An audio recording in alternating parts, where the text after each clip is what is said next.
Birinchi raqamli valyuta kurslari kanaliga xush kelibsiz. Bugun 21-yanvar 2026-yil sanasida O'zbek so'mining valyuta kurslari bilan tanishib chiqamiz. AQSh dollari 21 so'm 58 tiyinga oshdi. 1 AQSh dollari 12.073 so'm 29 tiyin bo'ldi. Endi 100 AQSh dollari 1.207.329 so'm bo'ldi. Oxirgi oyda AQSh dollari 0.5% ga oshdi. Yevro 149 so'm 44 tiyinga oshdi. 1 yevro 14.158 so'm 35 tiyin bo'ldi. Endi 100 yevro 1.415.835 so'm bo'ldi. Oxirgi oyda yevro 0.5% ga oshdi. Rossiya rubli 47 tiyinga oshdi. 1 Rossiya rubli 155 so'm 16 tiyin bo'ldi. Endi 1000 Rossiya rubli 155.160 so'm bo'ldi. Oxirgi oyda Rossiya rubli 2.6% ga oshdi. AQSh dollarining Rossiya rubliga nisbatan kursi 10 kopeykaga tushdi. 1 AQSh dollari 77 Rossiya rubli 81 kopeyka bo'ldi. Endi 100 AQSh dollari 7781 Rossiya rubli 19 kopeyka bo'ldi.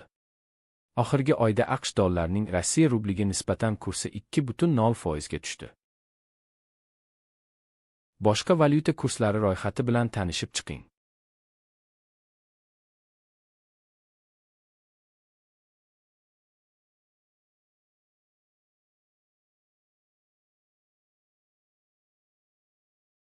Endi banklardagi olish-sotish kurslari bilan tanishib chiqamiz. Birinchidan, AQSh dollari sotib olish ya'ni maydalash bo'yicha banklar reytingi.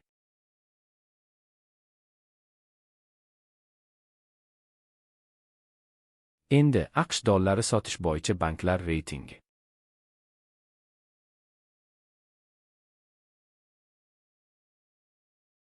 Rossiya rubli sotib olish bo'yicha banklar reytingi.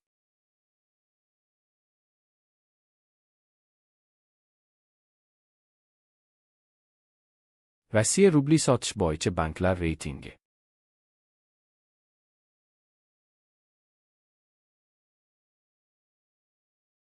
Yevro sotib olish bo'yicha banklar reytingi.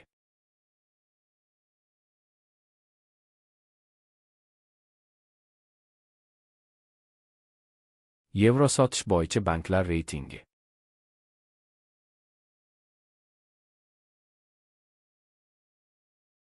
Bugungi kurslar shunday. Banklarni solishtiring va o'zingiz uchun qulay variantni tanlang. Ertaga yangi kurslar bilan uchrashguncha like bosib obuna bo'lishni unutmang. Qo'ng'iroqchani bossangiz video chiqishi bilan sizga xabar beraman. Kuningiz xayrli bo'lsin.